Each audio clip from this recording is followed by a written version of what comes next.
Hello, నేను journalist Srinivas. ఈరోజు తెలంగాణ వార్తాపత్రికల్లో వచ్చిన వార్తలను విశ్లేషణ చేద్దాం. ముందుగా ఆదాబ్ హైదరాబాద్ పేపర్ చూద్దాం. మనం ఒకటి, మనం ఒకటట. మరి మీరు ఒకటైతే జనం ఏం కావాలా అనేది ఇప్పుడు జనం చర్చించుకుంటున్నారు. ప్రజలు మనం ఒకటి. పోలీసులతో టచ్లోకి వచ్చిన ప్రభాకర్ రావు అమెరికా నుంచి ఓ పోలీసు అధికారికి ఫోను. జూన్ జూలైలో హైదరాబాద్కు వస్తా, గత ప్రభుత్వం చెప్పినట్లే చేశామని వెల్లడి. అధికారిక మెయిల్కు పూర్తిగా సమాధానం రాసి పంపండి అన్న పోలీసు అధికారి. బీఆర్ఎస్ ప్రభుత్వ హయాంలో రేవంత్పై నిఘా కథ మొత్తం నడిపించిన డీఎస్పీ ప్రణీత్ రావు, తెరపైకి టెక్నికల్ కన్సల్టెంట్ రవిపాల్ పేరు. ఫోన్ ట్యాపింగ్ కేసులో పోలీసుల దూకుడు. మనం ఒకటట అని ఏదైతే ఇంటెలిజెన్స్ చీఫ్ గత ప్రభుత్వంలో ఉన్న ప్రభాకర్ రావు నిన్న ఒక పోలీస్ అధికారికి ఫోన్ చేసి మనం ఒకటి మనం కేసులు పెట్టుకుంటే ఎట్లా కాపాడండి నన్ను, నేను అమెరికాలో ఉన్న ఒక పని మీద వచ్చిన, నా వ్యక్తిగత పని మీద జూన్ జూలైలో వస్తా అని చెప్తే ఆయన పూర్తిగా మీరు ఏదైతే రిప్లై తెలుసుకోరో దానికి సంబంధించి పూర్తి వివరాలను మెయిల్లో అఫీషియల్ మెయిల్కి పంపండి అని ఆఫీసర్ చెప్పినట్టు. అంటే మనం ఒకటంటే మరి జనం ఏం కావాలా? మనం ఒకటైనప్పుడు జనం ఏం కావాలా? చట్టం ఏం కావాలా? చట్టం పరిధి ఏం కావాలా? చట్టం లేదు, జనం లేదు, ఏది లేదు. మీరు ఒకటి. ఎక్కడి నుంచి వచ్చారు మీరు? ఇదే ప్రజల అధికారం ఇవ్వకపోతే మీరు ఎక్కడి నుంచి వచ్చారు? ఇవాళ ప్రజల అధికారం కూడా కొడితే పోయి అమెరికాలో కూర్చున్నాము. 10 ఏళ్ళు ప్రజలు కేసీఆర్కి అధికారం ఇస్తే, కేసీఆర్ మీకు అధికారం ఇస్తే, ప్రజలు ఇచ్చిన అధికారాన్ని దుర్వినియోగం చేసి మీరు ఫోన్లు ట్యాప్ చేసి వ్యక్తిగత జీవితాల్లోకి తొంగి చూసి కుటుంబ సభ్యుల ఫోన్లు, రాజకీయ నాయకులు, ప్రతిపక్ష నాయకులకు సంబంధించిన కుటుంబ సభ్యుల ఫోన్ని, మీ అధికార పక్షానికి సంబంధించిన కొంతమంది కుటుంబ నాయకుల ఫోన్ని, ఐపీఎస్ ఆఫీసర్ల ఫోన్ని ట్యాప్ చేశారు. మరి మీరు అప్పుడు మనం ఒకటి అనుకోలేదుగా? మీ ఐపీఎస్ ఆఫీసర్లు కూడా చేశారట, ఐఏఎస్ ఆఫీసర్లు కూడా చేశారు. ఇప్పుడు మళ్ళీ మనం ఒకటి. ఎక్కడి నుంచి మనం ఒకటి? అసలు మనం ఒకటి అనుకోవడానికి జనం లేకపోతే మీరు ఎక్కడి నుంచి వచ్చారు? చట్టం లేకపోతే మీరు ఎక్కడి నుంచి వచ్చారు? చట్టం ఇచ్చిన అధికారాన్ని దుర్వినియోగం చేశారు కదా. మళ్ళీ సిగ్గు లేకుండా మనం ఒకటని ఫోన్లు చేసిండట. గత ప్రభుత్వం చెప్పినట్టే చేశామని వాళ్ళే. అదేగా మరి ఇప్పుడు గొడవ. గత ప్రభుత్వం చెప్పినట్టే చేశామంటే మీకు ఒక చట్టం కానీ, చట్ట పరిధి కానీ, మీకు ఒక అధికారాలు ఉన్నాయి, మనకి కొంత డిస్క్రిప్షన్ ఉంటుంది, విచక్షణ అధికారాలు ఉంటాయి. ప్రతిదీ ప్రభుత్వం చెప్పింది, ప్రభుత్వ పెద్దలు, రాజకీయ నాయకులు, అధికారంలో ఉన్న నాయకులు చెప్పారని చేయకూడదని విజ్ఞత మీకు ఉండుంటే ఇవాళ ఈ పరిస్థితి వచ్చేది కాదు. గత ప్రభుత్వం చెప్పిందలా చేయడానికి మీరేం బడ్రోతులా, అటెండర్లా? మీకు చట్టం తెలియదా? చదువుకోలేదా? ఆఫీసర్గా మిమ్మల్ని పెట్టినందుకు బ్యూరోక్రాట్ దేనికి? ఏది చేయాలి, ఏది చేయొద్దు అనేది ప్రభుత్వానికి సంబంధించిన ప్రభుత్వ పెద్దలకి సలహా ఇవ్వాలి. చేయకూడదని చేయమంటే చేయకుండా ఉండాలి. అది కాదా మీరు చేయాల్సింది? గత ప్రభుత్వం చెప్పింది చేసినవి కాబట్టి ఇవాళ ఈ పరిస్థితి వచ్చింది. గత ప్రభుత్వం ఏది చెప్తే అది చేశారు. ఎవడ ఫోన్లు ట్యాప్ చేయమంటే వాడు ఫోన్లు ట్యాప్ చేయాలి. రియల్ ఎస్టేట్ వ్యాపారులు, బంగారం కోట్ల ప్రతిపక్ష నాయకులు, వాళ్ళ కుటుంబ సభ్యులు. మీరు చేయాల్సిన పని ఏంది? ఇంటెలిజెన్స్ దేనికి ఉంది? టెర్రరిస్టులు, ఉగ్రవాదులు, మావోయిస్టులకు సంబంధించింది, శాంతి భద్రతలకు సంబంధించి, సంఘ వ్యతిరేక శక్తులకు సంబంధించిన కదలికలను గమనించాలి. మీరు చేసింది ఏంది? అసలు వాళ్ళని వదిలేశారు. అసలు చేయాల్సిన కార్యక్రమం, చేయాల్సిన విధులు వదిలేసి వేరే కార్యక్రమాలు చేశారు. చట్ట వ్యతిరేకమైన సంఘ విద్రోహ శక్తులు లెక్క మీరు చేశారు. మీరు చేసిన పని ఎవరు చేస్తారు? టెర్రరిస్టులు, ఉగ్రవాదులు కూడా చేయరు. అట్లాంటి పని మీరు చేశారు. ఇవాళ వ్యక్తిగత జీవితాల్లోకి తొంగి చూసి వాళ్ళ బ్లాక్మెయిల్ చేసి 100 కోట్ల రూపాయల పోగు చేశారంటే మీరు చేసింది ప్యూర్గా 100% చట్ట వ్యతిరేకమైన పని. ఉగ్రవాదులు, తీవ్రవాదులు, టెర్రరిస్టులు, ఎక్స్ట్రీమిస్టులు చేసే పని ఇది.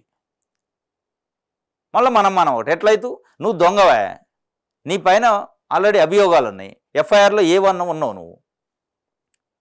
ఇక మనం ఒకటి అంటే క్రైమ్ చేసినోడు పోలీస్ ఆఫీసర్ ఒకటి అయిద్దిరా. నువ్వు అక్యూజ్డ్. ఇప్పుడు నువ్వు ఎట్లయితే వాళ్ళతో ఒకటి. కథ మొత్తం నడిపించింది డిఎస్పీ ప్రణీత్ రావు అట. మొత్తానికైతే ఇది ఫోన్ ట్యాపింగ్కి సంబంధించి ఆదాబ్ హైదరాబాద్ ఒక వార్త రాసింది. అంతిమ దశకు అక్రమ నిర్మాణాలు. డ్రీమ్ వ్యాలీ రిసార్ట్స్లో విల్లాల దందా. 111 జీవోకు విరుద్ధంగా అక్రమ నిర్మాణాలు కోట్లల్లో విక్రయిస్తూ ప్రభుత్వ ఖజానా గండి. కూల్చివేయాలని హెచ్ఎండి ఆదేశాలు. 3 సార్లు నోటీసులు ఇచ్చి చేతులు దులుపుకున్న అధికార గణం. విరుద్ధంగా నిర్మించిన నిర్మాణాలకు నోటీసులు ఏంటి? నిర్మాణాలు పూర్తి కావస్తున్నా స్పందించిన జిల్లా కలెక్టర్. అక్రమాలని తేలితే చట్ట ప్రకారం చర్యలు తీసుకుంటాం. ఎప్పుడు తేలిద్ది? ఎవరు తేలపాల? అక్రమ నిర్మాణాలు అంతిమ దశకు చేరుకున్న అక్రమ నిర్మాణాలు. డ్రీమ్ వ్యాలీ అట, మోయినాబాద్ దగ్గర ఉందట. ఇది ఈయన ఏమంటుండే? డిపిఓ, జిల్లా panchayat officer. District panchayat officer ఏమంటానంటే అక్రమాలని తేలితే చట్ట ప్రకారం చర్యలు తీసుకుంటాం. ఎవరు తేలపాలి అక్రమాలని? అధికారులు నిద్రపోతుంటే అధికారులు తమలపాకు లాంటి ఏది నోటీసులు ఇచ్చుకుంటా లవ్ లెటర్లు రాస్తే వాడు అక్రమాలని ఎవరు తేలపాలా? ఎవరు తెలుపుతారు? ఎప్పుడు తెలుపుతారు? అంతా ఈ రంగులు వేసుకున్నాక మీరు పోయి ఫోటోషూట్ చేస్తారా వాళ్ళతో? అక్రమాలను తేలితే ఇక్కడ కనపడుతుంది చక్కగా కట్టుకుండు. అసలు అక్రమాలు కూల్చివేయాలని హెచ్ఎండి ఆదేశాలు చేసింది. 3 సార్లు మీరు నోటీసులు జారీ చేశారు. ఎందుకు జారీ చేశారు? అక్రమం తేలపోతే తేలితేనే కదా మీరు నోటీసులు జారీ చేసింది. ఏ ప్రభుత్వం వస్తే ఏమున్నది గర్వకారణం. జీవోలన్నీ సామాన్య ప్రజలను కట్టడి చేసేందుకే తప్ప అవి రాజకీయ పలుకుబడి ఆర్థిక బలం మెండుగా ఉన్న వారికి ఏమాత్రం వర్తించవని మరోసారి రుజువు చేస్తుంది డ్రీమ్ వ్యాలీ వ్యవహారం. అధికారుల నోటీసులు ఇది 10వ పేజీలో ఉంది. చూద్దాం 10వ పేజీకి సంగతి ఏందో.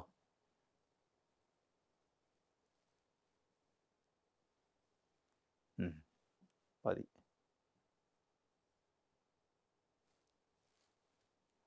10వ పేజీలో డ్రీమ్ వ్యాలీ అట. డ్రీము మరి ఎవరు చేస్తారు? అంతిమ దశకు అక్రమ నిర్మాణాలు నోటీసులు బేఖాతరు. చివరికి హెచ్ఎండిఏ కమిషనర్ ఆదేశాలను ఓ చిత్తు కాగితంలో వ్యవహరిస్తున్న డ్రీమ్ వ్యాలీ రిసార్ట్స్ ఉదంతం. ఇది రంగారెడ్డి జిల్లా మొయినాబాద్ మండలం బాకారం జాగీర్ గ్రామ రెవెన్యూల గల సర్వే నెంబర్ 72లో డ్రీమ్ వ్యాలీ పేరుతో సుమారు 50 ఎకరాల విస్తీర్ణంలో ఓ రిసార్ట్స్ ఉంది. కాగా ఈ రిసార్ట్స్ గత ప్రభుత్వంలో ప్రముఖ రాజకీయ నాయకుడికి చెందింది కావడంతో దీని చుట్టూ ఎత్తైన ప్రహరీ గోడలు ఫెన్సింగ్ ఏర్పాటు చేసుకుని ఎలాంటి అనుమతులు లేకుండా అక్రమ నిర్మాణాలు చేపడుతున్నారు. ఇగో ఇక్కడ గత ప్రభుత్వంలో ప్రముఖ రాజకీయ నాయకుడికి చెందింది కావటం అది విషయం. ఈ నోటీసులు ఈ కథలో అక్రమం తేలితే చర్యలు తీసుకుంటాం అనడానికి కారణం ఏంటంటే ఒక ప్రముఖ రాజకీయ నాయకుడు అంట గత ప్రభుత్వంలో. కథం అయిపోయాయి. రాజకీయ నాయకుడు అయి ఉంటే మేమేలు ఇస్తే కథమే, అధికారులు పవర్లు అన్నీ పోతాయి. కూరలు తీసిన ఇది దాని లెక్క ఉంటారు. మీరు 1 జీవో పర్యావరణాన్ని పరిరక్షించేందుకు ఏర్పాటు చేసిన త్రిబుల్ జీవోను అమలు పరచాల్సిన అధికారులు నోటీసులతో చరిపెట్టడం గమనార్హం. రిసార్ట్స్ యజమానికి రాజకీయ పలుకుబడి పుష్కలంగా ఉండడంతోనే అక్రమ కట్టడాలను అడ్డుకోవాల్సిన అధికారులు చూసి చూడనట్లు వ్యవహరిస్తున్నారు. విమర్శలు సర్వత్రా గుప్పుమంటున్నాయి. డ్రీమ్ వ్యాలీ రిసార్ట్స్లో విల్లాల నిర్మాణాలకు ఎటువంటి అనుమతులు లేకుండా పునాదుల సమయం నుంచి నోటీసులు ఇస్తూ వస్తున్న సంబంధిత అధికారులు 10-12 విల్లాల అక్రమ నిర్మాణాలు అంతిమ దశకి చేరుకుంటున్నాయి. ఇప్పటికీ చర్యలు తీసుకోవడంలో అధికారులపై పలు అనుమానాలు ఏముంది దాంట్లో స్పష్టంగా కనపడుతుంది. ఇగో ఇక్కడ స్విమ్మింగ్ పూలు రిసార్ట్స్ బంగారం వాళ్ళ కట్టుకుంటున్నాయి 50 ఎకరాలలో. అదే ఒక బక్కోడు వాడు గూడు ఒక 2 గదులు ఒక గదో కట్టుకుంటే ఇదే పంచాయతీ అధికారులు వార్డు మెంబర్లు పంచాయతీ ప్రెసిడెంటు లేకపోతే కౌన్సిలర్లు ఈడొచ్చి ఆగం అడిమడి చేసి గాయ చేస్తారు. నీకు పర్మిషన్ లేదు ఇది లేదు వాడు జాగిరిలో కట్టినట్టు ఆగం చేస్తారు. నోటీసు కట్టడం నోటీసు ఇవ్వటం కాదు, ప్రొక్లైన్ తీసుకొచ్చి జేసీబీ తీసుకొచ్చి మొత్తం పడేస్తారు. గోడలను కూల్చిన దాఖలాలు ఉన్నాయి. ఇదే అధికారులు, ఇట్లాంటి అధికారులే. కానీ ఇక్కడ ఏం కనపట్ల వాళ్ళకి అక్రమం తేలట్లే. ఎప్పుడు తేలితే అసలు నువ్వు పోతే కదా, నువ్వు ఎంక్వైరీ చేస్తే కదా. ఎన్ని కంప్లైంట్లు వచ్చినా పట్టించుకోడట. డిపిఓ మంచి చక్కగా చెప్తుండే అక్రమం తేలితే చర్యలు తీసుకుంటాం. ఎవరు తేలపాలా ఎప్పుడు తేలపాలా అంత వాడు గట్టి రంగులు వేసుకొని ఇళ్లలోకి పోయాక చూస్తాను. అప్పుడు పోయి ఫోటో షూట్ చేస్తారేమో. అదే ఒక సామాన్యుడు ఒక ఇల్లు కట్టుకుంటే ఒక గదో 2 గదులు ఎంత టార్చర్ చేస్తారు, ఎంత ఇబ్బంది పెడతారు. నోటీసులు ఇవ్వటం కాదు, డైరెక్ట్ మిషన్ తీసుకొని పోయి కూలగొడతారు. అది ఎక్కడ ఎందుకు చేయలేకపోయారు అంటే మీరు ఒక నోటీసు ఇవ్వటం, మీరు ఒక ప్రేమ లేఖ ఒక శుభలేఖ పంపితే ఆయన ఏంటిది కానుకలు ఇస్తాడు. కానుకలు తీసుకోవాలి, మంచిగా ఉండాలి. ఏంటంటే మేము పై అధికారుల పర్మిషన్ కోసం పంపినాం, అది రావాలా రిపోర్టు. నీ ఆస్తి అయితే ఎట్లా ఉంటావా, నీ జాగాలో ఎవడన్నా ఇల్లు కడితే ఎట్లా ఉంటావా, నీకు సంబంధించిన ఆస్తినో నీకు సంబంధించిన ప్రాపర్టీని ఎవడైనా కబ్జా చేస్తేనో అక్రమంగా వచ్చి దాంట్లోకి వస్తే ఊకుంటావా? ఏం చేస్తావు? పోలీస్ కంప్లైంట్ ఇవ్వవు, చర్యలు తీసుకోవు. ఇది ఏంటంటే ప్రభుత్వానికి సంబంధించిన రూల్స్ ఎగనెస్ట్ చేసిండు. మనకు పోయేది ఉంది, మనకిచ్చే మామూలు మనకిస్తాడు, మనకిచ్చే కానుకలకు మనకి వస్తాయి. ప్రేమ లేఖల లెక్క ఇద్దాం. ఒక నోటీస్ ఇవ్వటం ఏంటంటే నోటీస్ ఇచ్చినవిగో నోటీస్ ఏంది? నోటీస్ ఇస్తే వాడు ఆపిండా? నువ్వు ఇచ్చిన నోటీస్ కల్లా ఒక్కొక్క నోటీస్కి ఒక్కొక్క లెవెల్ లేపుతుంటే ఒక నోటీస్ ఇచ్చినప్పుడు పునాది లేపిండి, ఇంకో నోటీస్ ఇచ్చినప్పుడు వెంటిలేషన్ లెవెల్ వేసా, ఇంకో నోటీస్ ఇచ్చినప్పుడు స్లాబ్ వేసా. ఏది నీ నోటీస్కి అర్థమైంది? దేనికి ఇచ్చిన నోటీసు?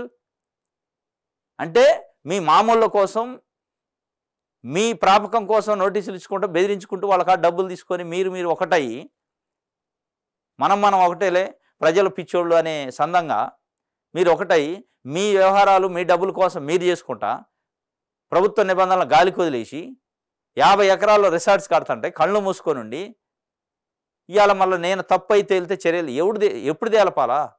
3 నోటీసులు ఇచ్చాక ఇంకా తప్పు అయితే తేలేదేంది? అసలు అక్రమ నిర్మాణాలకు నోటీసులు ఇచ్చి మళ్ళీ ఇంకేది అక్రమ నిర్మాణం అనేది తెలుస్తున్నప్పుడు కూల్చిపడేయాల. అదే మామూలుడు సామాన్యుడు దూకుంటారా? బక్కోడు చిన్న గూడు కట్టుకుంటే వాడిని ఆగమాగం చేస్తారు, అడివడివి చేస్తారు. ఇదనమాట మన అధికారుల నీతి నిజాయితీ ఎట్లుంటుంది. కాబట్టి దీనిపైన ప్రభుత్వం చర్యలు తీసుకోవాలని అక్కడ స్థానిక ప్రజలు కూడా డిమాండ్ చేస్తున్న పరిస్థితి. ఇది ఆదాబ్ హైదరాబాద్కు సంబంధించి అక్రమ నిర్మాణాలకు సంబంధించి అంతిమ దశకి చేరినాడు. అంతిమ దశకి చేరితే వాడు ఇళ్లలోకి కూడా పోతాడు. వీళ్ళు మాట్లాడరు. ఇళ్లలోకి పోయి మంచిగా కాలు మీద కాలేసుకుని కూర్చుంటాడు. ఇంకొక వార్త, అవినీతికే మోడల్గా మారిన మోడల్ స్కూలు. పాఠశాలకు రాకుండానే జీతాలు తీసుకుంటున్న ఉపాధ్యాయులు, అవినీతి ఉపాధ్యాయులకు సహకరిస్తున్న principal Javed, exam fee, scholarship పేరుతో విద్యార్థులను డబ్బులు వసూలు, నాణ్యత లోపించిన భోజనం, ప్రశ్నిస్తే అర్ధాకలతో ఇబ్బందులు, శుభ్రత లేని పాఠశాల టాయిలెట్లు, పాఠశాల ఆవరణం పట్టించుకొని పాఠశాల విద్యాశాఖ. ఇది అవినీతికే మోడల్గా మారిన మోడల్ స్కూళ్ళు. తెలంగాణ స్టేట్ మోడల్ స్కూల్స్ అని ఉంటాయి. అంటే ఒక మోడల్గా ఉండాలి. దేనికి మోడల్ ఉన్నాయి? చదువుకు మోడల్గా లేవు. చదువులో అకాడమిక్ విషయాలలో మోడల్గా ఉండాలని అది దాని ఉద్దేశం, ఆ స్కూల్స్ ఉద్దేశం. కానీ వీళ్ళు ఏం చేస్తున్నారు? అవినీతిలో మోడల్ చేశారట. సంబంధిత కళాశాల ప్రిన్సిపల్ ఎవరైతే ఉన్నారో జావేద్ అట, అవినీతికి మోడల్గా చేసి దాన్ని ఒక రోల్ మోడల్గా ఆ జిల్లాలోనో మరి మొత్తం రాష్ట్రంలో ఉందా రోల్ మోడల్ చేసిండు. ఆయన్ను ఆదర్శంగా తీసుకోవాలి మిగతా మోడల్ స్కూల్స్ కూడా. ఏంది? ఎగ్జామ్ ఫీకి స్కాలర్షిప్ల పేరుతో విద్యార్థుల నుంచి డబ్బులు వసూలు చేయటం అట, టీసీల కోసం డబ్బులు వసూలు చేయటం అట. ఇక చూడండి టాయిలెట్లు ఎట్లా ఉన్నాయి, ఎంత శుభ్రంగా ఉన్నాయి. వీళ్ళకి సంవత్సరం కాంటింజెన్సీ ఫండ్ వస్తుంది, గ్రాంట్ వస్తుంది. చూడండి ఇంత గలీజ్గా ఉంటే వాళ్ళ పిల్లలు స్కూల్కి పోయే మీ పిల్లల్ని ఏదైతే పంపుతారో స్కూల్కి, ప్రైవేట్ స్కూల్స్, అక్కడ టాయిలెట్స్ ఎట్లా ఉంటే మీరు ఊరుకుంటారా? అంటే మంది పిల్లలు కాదు, మీ పిల్లలే పిల్లలు. మంది పిల్లలు చదువు కాదు, మీ పిల్లలే చదువు. అంటే మీరు జీతాల కోసం వస్తున్నారు అన్నట్టు. అక్కడ చదువు చెప్పాలని మన పిల్లలు ఎట్లా ఈ పిల్లలు కూడా అట్లా వాళ్ళకి మంచిగా ఎడ్యుకేషన్ ఇవ్వాలి, వాళ్ళకి శుభ్రమైన నీరు ఇవ్వాలి, శుభ్రమైన టాయిలెట్స్ ఇవ్వాలి, మంచి వసతులు కల్పించాలనే ధ్యాస లేదు. ప్రభుత్వం ఇచ్చిన సొమ్ముని మింగటం. కాంటింజెన్సీ ఫండ్ వస్తుంది, గ్రాంట్ వస్తుంది. మరి ఇన్ని వచ్చాక ఇంత గలీజ్గా ఉంటే ఎటుపోతున్నట్టు, ఏం చేస్తున్నట్టు అక్కడ ప్రిన్సిపాల్ అనేది ఈ వార్త సారాంశం. అవినీతికే మోడల్గా మారిన మోడల్ స్కూలు, పాఠశాలకు రాకుండా కూడా జీతాలు తీసుకుంటున్నారట. ఎట్ట తీసుకుంటారు? ప్రిన్సిపాల్ పాఠశాలకు వచ్చిండా రాలేదు చూసుకోవాల్సింది ఎవరు? అక్కడ ప్రిన్సిపాల్ అజమాయిషీ చేయాలి. ప్రిన్సిపాల్ అటెండెన్స్ రిజిస్టర్ మెయింటైన్ చేయాలి. 10 రోజులు రాకుండా 11వ రోజు వచ్చి ఈ 10 రోజుల సంతకాలు పెట్టుకుంటుంటే మేమేలు తీసుకొని సబ్మిట్ చేయకుండా ఉంటున్నాడు. దీని అర్థం ప్రిన్సిపాల్ వాళ్ళతో కొల్లీడ్ అయ్యి నువ్వు 10 రోజులు రాపోయినా 11వ రోజు సంతకాలు పెట్టుకో, నాకు 5 రోజులు జీతం నువ్వు 5 రోజులు తీసుకో, సరిసగం పంచుకుందాం. మనకు పోయేది పిల్లలు కదా ఆగమయ్యేది. పిల్లలు సిలబస్ కాకపోతే వాళ్ళు ఖరాబ్ అయ్యేది, వాళ్ళ జీవితాలు ఖరాబ్ అవుతాయి. 10వ తరగతి ఫెయిల్ అవుతారు, 10వ తరగతి అది ఏదో మెకానిక్ షెడ్లలో పనులు చేసుకుంటాం. మన పిల్లల మటుకు ఐఐటీలు చదవాలా, ఎంబీబీఎస్లు చదవాలా, మంచి పెద్ద చదువులు చదవాలా. మనం ప్రభుత్వ సొమ్ము తీసుకోవాలా, ఆ ప్రభుత్వ సొమ్ముతోని ప్రజలని ఆగం చేయాలి, పేద ప్రజల పిల్లల్ని ఆగం చేయాలి, వాళ్ళకి చదువు చెప్పొద్దు. ఇది తంతు. పాఠశాలకు రాకుండానే జీతాలు తీసుకుంటుండట. అవినీతి ఉపాధ్యాయులకు సహకరిస్తున్న ప్రిన్సిపల్. ఎందుకు సహకరించడం? అవినీతి ఉపాధ్యాయులకు సహకరిస్తానంటే మరి అందులో ఓటా వస్తుంది. సహకరించకపోతే ఏం చేస్తారు? నువ్వు సగం నేను సగం ఓటాలు కదా, అందుకే సహకరిస్తాడు అనేది ఇది ఇన్ఫర్మేషన్. నాణ్యత లోపించిన భోజనం, ప్రశ్నిస్తే ఆకలి అర్ధాకలైన. నాణ్యతలో అన్నం బాగాలేదంటే కథమైనట, కథం ఇంకో పూట అన్నం పెట్టేది లేదు. పస్తులు ఉండాల్సింది. అన్నం బాగలేదు, ఆహారం బాగలేదు, నాణ్యత లేదు, కూరలు మంచి లేదు, అన్నం బాగలేదు, పురుగులు వస్తాయి అంటే కథమే, తెల్లారు అన్నం బంద్. ఇది బ్రిటిష్ రూల్ అనమాట, డిక్టేటర్షిప్. అడిగితే కథమే, గొంతు ఎద్దద్దు, గొంతు నిలింపడేయాల.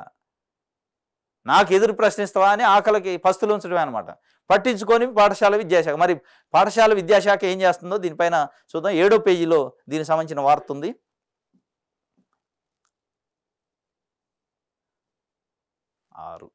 7వ పేజీలో అవినీతికే మోడల్గా మారిన మోడల్ స్కూలు.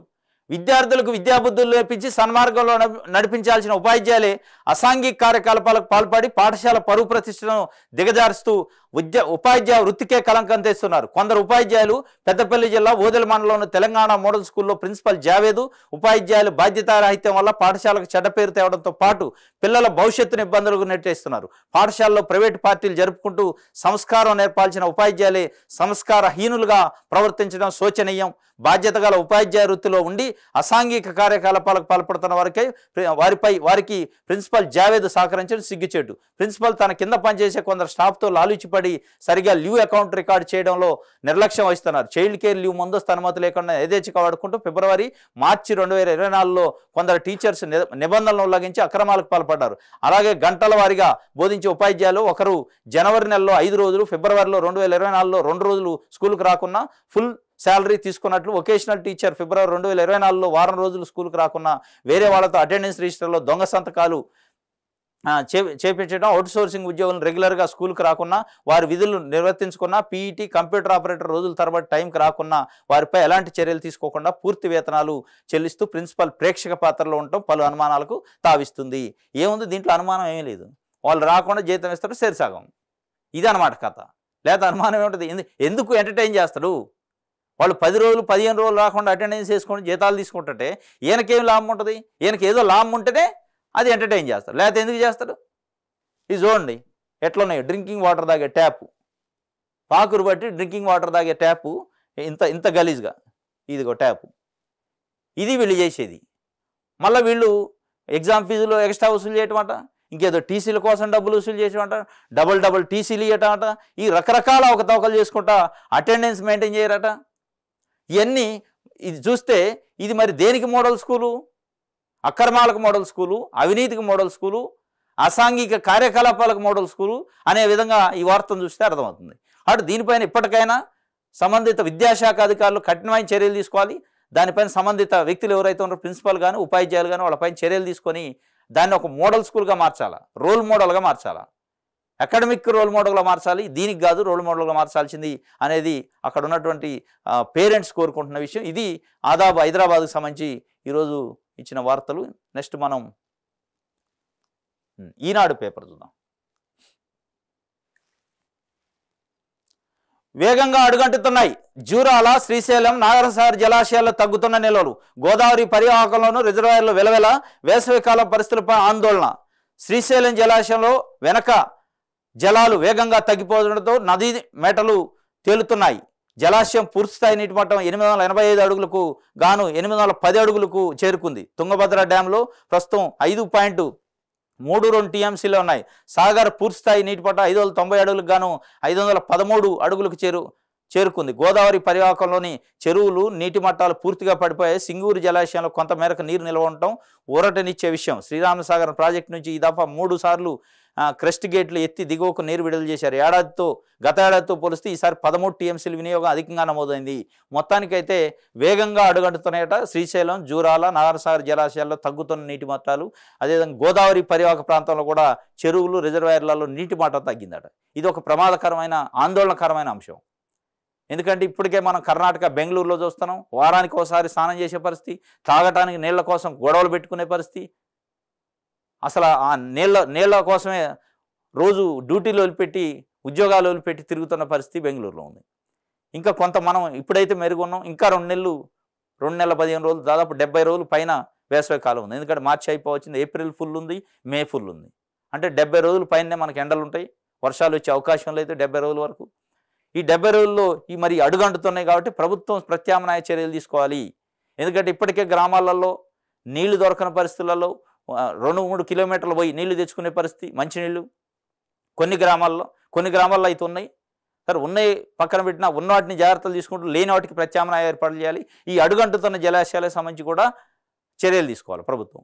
దీనికి ఏమైనా ప్రత్యామ్నాయ మార్గాలు ఏమైనా ఉన్నాయా? పక్క రాష్ట్రాల నుంచి నీళ్లు తెచ్చుకోవటమా? ఇవన్నీ చూడాలి. ఎందుకంటే నీటి చట్టాల ప్రకారం తప్పనిసరిగా తాగునీటికి ఫస్ట్ ప్రయారిటీ అనేది వాల్టా చట్టం చెప్తుంది. ఏ రాష్ట్రంలో ఏ నదిలో నీళ్లున్నా తెచ్చుకునే హక్కు ప్రజలకు ఉంటుంది. దాంట్లో బేషజాలు ఉండవు. దాంట్లో చట్టాలు స్పష్టంగా చెప్తున్నాయి. తాగునీరు అనేది ఫస్ట్ ప్రయారిటీ, సాగునీరు అనేది సెకండ్ ప్రయారిటీ. ఎక్కడైనా నీళ్లు ఉంటే ఆ నీళ్లు మనం తెచ్చుకొని స్టోర్ చేసుకొని పెట్టుకోవాలి. ఎందుకంటే తాగునీటికి వాల్టా చట్టం అవకాశం ఇచ్చింది, నీటి చట్టాలు ఆ అవకాశం ఇస్తున్నాయి. కాబట్టి ఈ వేగంగా అడుగంటుతున్నాయి కాబట్టి వేగంగా ప్రభుత్వం కూడా దానిపైన చర్యలు తీసుకోవాలి. అవి వేగంగా అడుగంటడం ఆగదు, ఎందుకంటే ఎండలు రోజు రోజు పెరుగుతున్నాయి, నీళ్ళు ఆవిరైపోతాయి, ఇంకిపోతాయి. కాబట్టి మన ప్రభుత్వం కూడా దీనిపైన వేగంగా చర్యలు తీసుకోవాలి. దానిపైన అవసరమైతే టాస్క్ ఫోర్స్ ఏర్పాటు చేయాలి, అవసరమైతే ఒక వార్ రూమ్ ఏర్పాటు చేయాలి. మంచినీటి సమస్య పైన తెలంగాణ వ్యాప్తంగా సెక్రటరియట్లో కలెక్టరేట్లలో వార్ రూమ్స్ ఏర్పాటు చేసి ఎక్కడికక్కడికి హెల్ప్ లైన్ డెస్క్స్ ఏర్పాటు చేయాలి. చేస్తే అప్పుడు సమస్య కొంత తీవ్రత తగ్గిద్ది, ఇది ప్రజలకి ఇబ్బంది కలగకుండా ఉంటుంది. ఇది ఒక వార్తగా ఇచ్చారు ఈనాడు పేపర్కి సంబంధించి.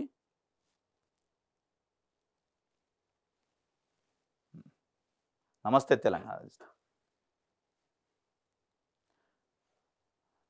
రైతన్నను రచ్చకీడ్చారట, బజార్లో నిలబెట్టి బ్యాంకుల్లో రుణం చెల్లించాలని వేధింపులు, ఇప్పటికిప్పుడు బ్యాంకు రుణాలు కట్టాల్సిందే, ప్రభుత్వం మాఫీ చేస్తే ఆ పైసలు మీకే ఇస్తాం, సీఎం రేవంత్ రెడ్డి హామీతో మాకేం సంబంధం, రైతులపై ఒత్తిడి చేస్తున్న బ్యాంకు అధికారులు, మెదక్ జిల్లాలో రైతులకు లోన్ నోటీసులు, బ్యాంకులో రుణాలున్న రైతులు ఎవరు రూపాయి కట్టొద్దు, కాంగ్రెస్ అధికారంలోకి రాగానే డిసెంబర్ 9న 2 లక్షల వరకు రుణమాఫీ చేస్తాం, ఇప్పటి వరకు లోన్ తీసుకున్న వాళ్ళు పోయి తెచ్చుకోండి, లోన్ తీసుకోనోళ్ళు పోయి తెచ్చుకోండి, రుణమాఫీ చేశాక బ్యాంకు వాళ్ళు మళ్ళీ లోన్లు ఇస్తారు, కాంగ్రెస్ గెలిచింది అని ఈయన ఎన్నికల ప్రచారంలో రేవంత్ రెడ్డి చెప్పిన మాటలై.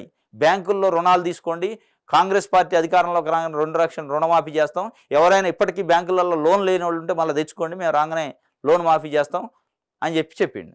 కాంగ్రెస్ గెలిచింది, రేవంత్ సీఎం అయ్యారు, డిసెంబర్ 9 గడిచిపోయింది, చేస్తామని రుణమాఫీ అటకెక్కింది, రైతు మాత్రం సర్కారు సాయానికి దూరమై లోకువై బ్యాంకుల ముందు తలదించుకుని ఉన్నాడు. మెదక్ జిల్లా కొత్వాలపల్లిలో రుణాలు చెల్లించలేని రైతుల్ని ఊరి మధ్య నిలబెట్టిన దృశ్యం కొంచెం అటు ఇటుగా ఇప్పుడు ప్రతి పల్లెలో కనిపిస్తుంది.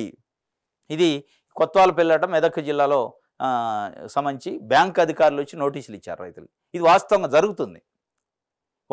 జరుగుతుంది. రైతులను ఇబ్బంది పెడుతున్నారు, బ్యాంకులు నోటీసులు జారీ చేస్తున్నాయి. దాదాపు 2 లక్షల పైన అకౌంట్ని ఫ్రీజ్లో పెట్టింది, డిఫాల్ట్ చేసింది. మరి ప్రభుత్వం స్పందించట్లే. దాదాపు 3 నెలలు 100 రోజులు అయిపోయింది, మీరు ప్రభుత్వంలోకి వచ్చి రుణమాఫీ చేస్తా అన్నారు, 100 రోజుల్లో చేయలేదు. చేయకపోగా కనీసం ఆ బ్యాంకుల నుంచి వచ్చే నోటీసుల్ని బ్యాంకులు ఆఫీసర్లు, బ్యాంకు అధికారులు ఎవరైతే ఉన్నారో వాళ్ళు రైతులపైన చేస్తున్న ఒత్తిడి, టార్చర్ని తగ్గించే కార్యక్రమాన్ని ప్రభుత్వం చేయాలి. అది చేయకుండా అసలు ఎవడు మాట్లాడట్లేదు దీనిపైన. అనేక సార్లు పేపర్లో వస్తుంది, నోటీసులు వస్తున్నాయని స్థానికంగా వాళ్ళకి రిపోర్ట్స్ వస్తున్నాయి, ఇబ్బంది పెడుతున్నారు. ఆ ఇబ్బంది పెడుతున్నారు కాబట్టి బ్యాంకు అధికారులతో చర్చించడమా, మరి మీరు చేస్తున్నాను రుణమాఫీ చేయటమా, ఏదన్నా కార్యక్రమం చేయాలి తప్ప ఇట్లా ఇబ్బంది పెట్టే కార్యక్రమం చేస్తే ఏందన్నట్టు. దీనికి సంబంధించి నమస్తే తెలంగాణ వార్త రాసింది. కాంగ్రెస్ మెడల్ వంచుతాం, రైతు సమస్యలపై స్పందించకుంటే లక్షలాది మందితో సచివాలయం ముట్టడట. రైతుల పరిస్థితి దయనీయంగా ఉంది, ఒక్క హామీ నెరవేర్చారా, బ్యాంకర్లు రజాకారులను తలపిస్తున్నారు. మరి బ్యాంకర్లు రజాకారులను తలపించడానికి కారణం మీరేనాయన. మీరు 5 ఏళ్ళు రుణమాఫీ చేస్తాను, ఎట్ ఏ టైం చేస్తాను 2018లో హామీ ఇస్తే, 2018లో ఇచ్చిన హామీ 2023కు కూడా అమలు కాకపోయాయి. మరి అమలు కానప్పుడు ఏం చేస్తారు? నువ్వు 5 ఏళ్ళు ఏం చేసి 5 ఏళ్ళు నువ్వు ఇస్తా అన్న రుణమాఫీ ఇచ్చుంటే ఇవాళ రైతులకి 50 ఏళ్ళు తీసుకున్నవాడికి 1,50,000 అయినాయి వడ్డీతోని. నువ్వు చేసిన మోసానికి, మీరు చేసిన మోసానికి 50 ఏళ్ళు లోన్ తీసుకుంటే 1,50,000, 1,20,000 వడ్డీతోనే అయినాయి. దానికి కారణం ఎవరు? మీరు కాదు, మళ్ళీ మీరు బుకాయించడా. ఇప్పుడు సరే ప్రభుత్వం చేయట్లేదు, ప్రభుత్వం పట్టించుకోవట్లేదు అనేది ఒక భాగం అయితే, మీకు అర్హత లేదు, మీరు దానికి కారణం. ఈ నోటీసు మళ్ళీ నువ్వు పట్టుకొని చూపిస్తాను, ఈ నోటీసు రావడానికి కారణం ఎవడు? టీఆర్ఎస్ ప్రభుత్వం, బీఆర్ఎస్ ప్రభుత్వం. మీరు క్షమాపణ చెప్పాలి రైతులకు. మేము 2018లో 1,00,000 రూపాయలు ఎట్ ఏ టైం ఇస్తా అన్నాం, మేము మోసం చేసినాం, తప్పు చేసినాం, మా తప్పుకు క్షమాపణ కోరండి, ఇప్పుడు కాంగ్రెస్ పార్టీ పైన మనం ఉద్యమం చేద్దామని అడిగితే అప్పుడు ప్రజలు నమ్ముతారు. నువ్వు ఇవాళ నోటీసు వచ్చి చూపిస్తే ఈ నోటీసు కారణం, ఈ నోటీసు వెనుక చరిత్ర ఎవరిది? మీది. ఈ నోటీసు కారణం ఎవరు? మీరు. 50 ఏళ్ళు తీసుకున్నాడికి 1,50,000 అయినాయి, 1,00,000 తీసుకున్నాడు 2,50,000 అయినాయి.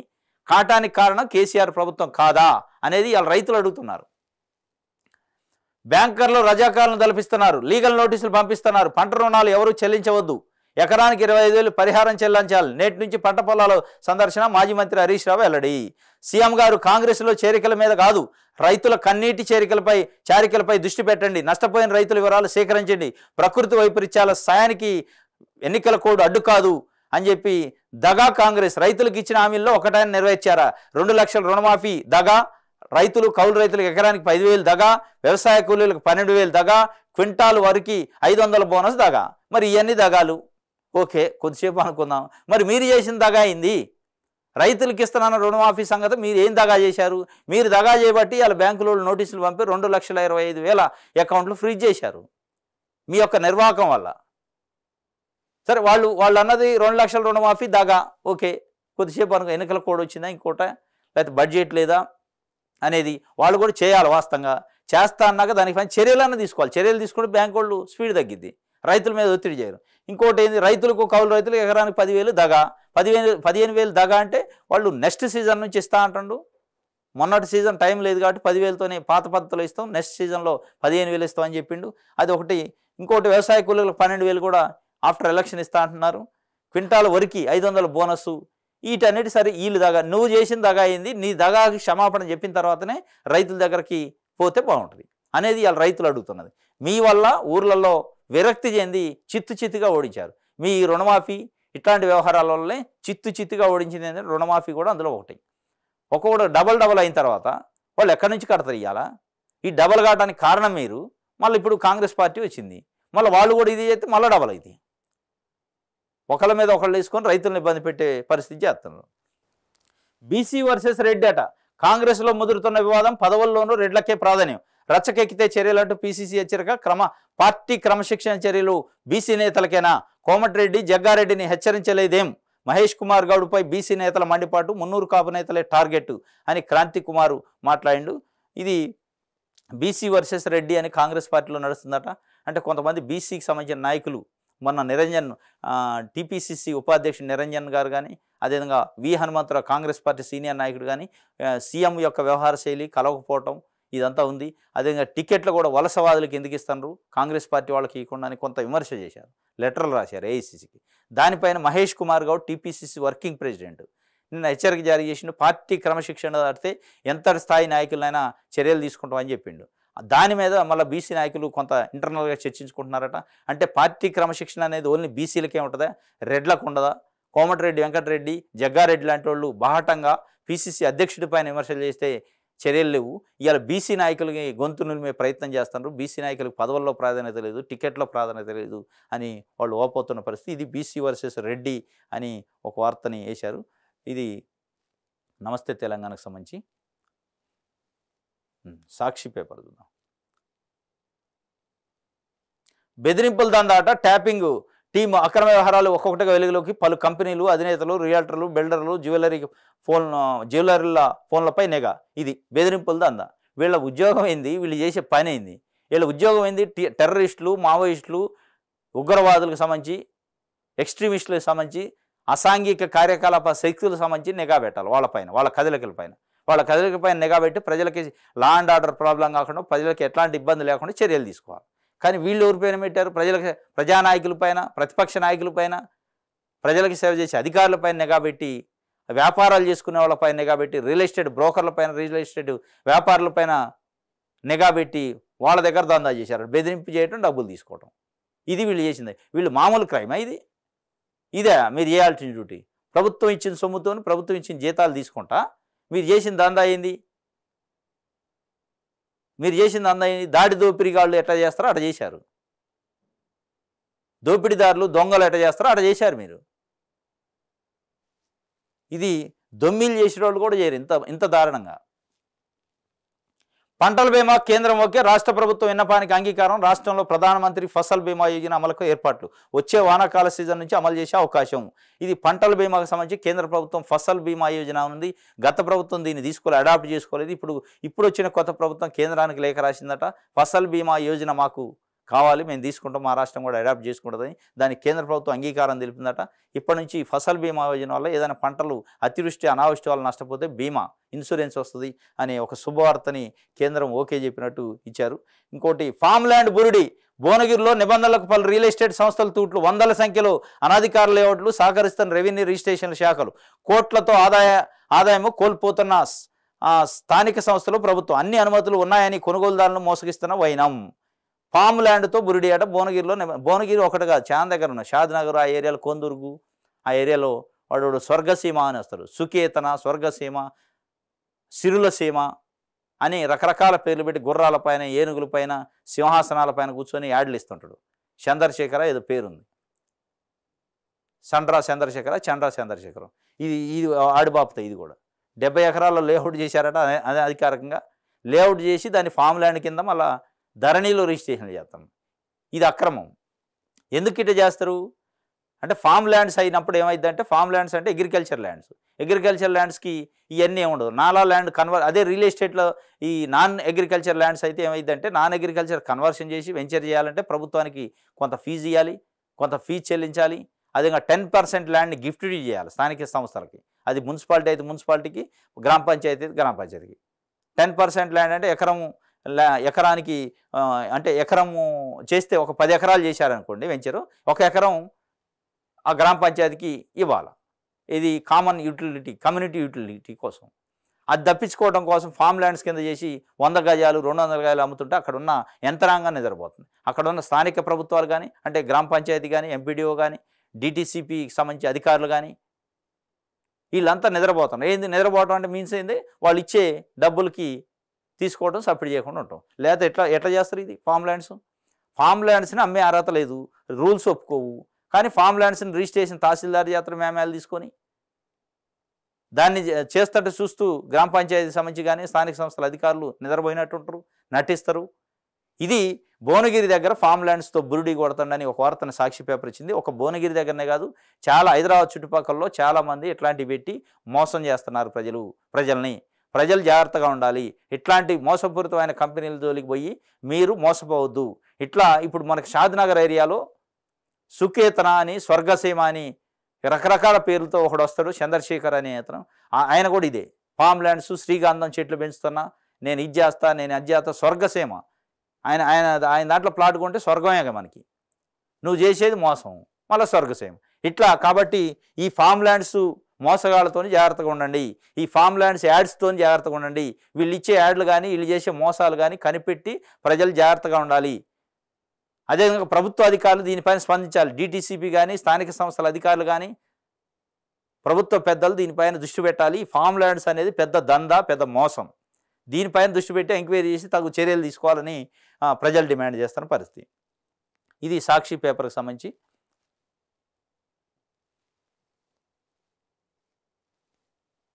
ఆంధ్రజ్యోతి చూద్దాం. రేవంత్ ఇంటిపై ప్రణీత్ నిఘా, ఇజ్రాయెల్ నుంచి ట్యాపింగ్ పరికరాల కొనుగోలు. రేవంత్ ఇంటిపైనే ప్రతిపక్షంలో ఉన్నప్పుడు నిఘా పెట్టారట. రేవంత్ నివాసం సమీక్షలను అడ్డా పెట్టి ఇది పెద్ద దొంగ పని చేశారు. వీళ్ళు మొత్తం ఇరుక్కునే పరిస్థితికి వచ్చింది. ఇప్పుడు రేవంత్ ఇంటిపైన నిఘా అంటే ఎంత దారుణం. ఇది ఒక రకంగా బందిపోటు దొంగలు లెక్క చేశారు వీళ్ళు. ఒక బందిపోటు దొంగలు ఎట్లా ఇది చేస్తారో, దారిగాసి బందిపోటు దొంగలు ఎట్లా దోపిడీ చేస్తారో అట్లా చేసినట్టు. నా ఇంటిని ఎర్రబెల్లి లాక్కున్నారు, ఆయన బంధువుల పేరిట రిజిస్ట్రేషన్ చేయించారు, పోలీసులతో కిడ్నాప్ చేయించి హింసించారు. అప్పటి టాస్క్ ఫోర్స్ డీసీపీ రాధాకిషన్ రావు, సిసిఎస్ ఏసీపీ ఉమామహేశ్వరరావు బెదిరించారు. అంతా రావులు, ఎర్రబెల్లి దయాకర్ రావట, రాధాకిషన్ రావట, ఉమామహేశ్వర రావట. రావులు మనం ఒకటే అని ఇందాక ఏదో చూసినాం. మనం ఒకటని ఇంటిని లాక్కొని ఆయన బంధువుల పేరిట రిజిస్ట్రేషన్ చేసి సెంట్రల్ క్రైమ్లో స్టేషన్లో 3rd డిగ్రీ ప్రయోగించారట. ఇది ఎర్రబెల్లి దయాకర్ రావు లీలలు. దీనికి సంబంధించి మరి ఏం చర్యలు తీసుకుంటుందో ప్రభుత్వం చూడాలి. ఎర్రబెల్లి దయాకర్ రావు, నల్లబెల్లి దయాకర్ రావు అందరూ లీలలో ఒక్కొక్కటి బయటకు వస్తున్నాయి. మరి ప్రభుత్వం నిజంగా చర్యలు తీసుకుంటుందా, మరి కండవ కప్పుకోగానే మళ్ళీ అన్ని మాఫీ చేస్తా చూడాలి.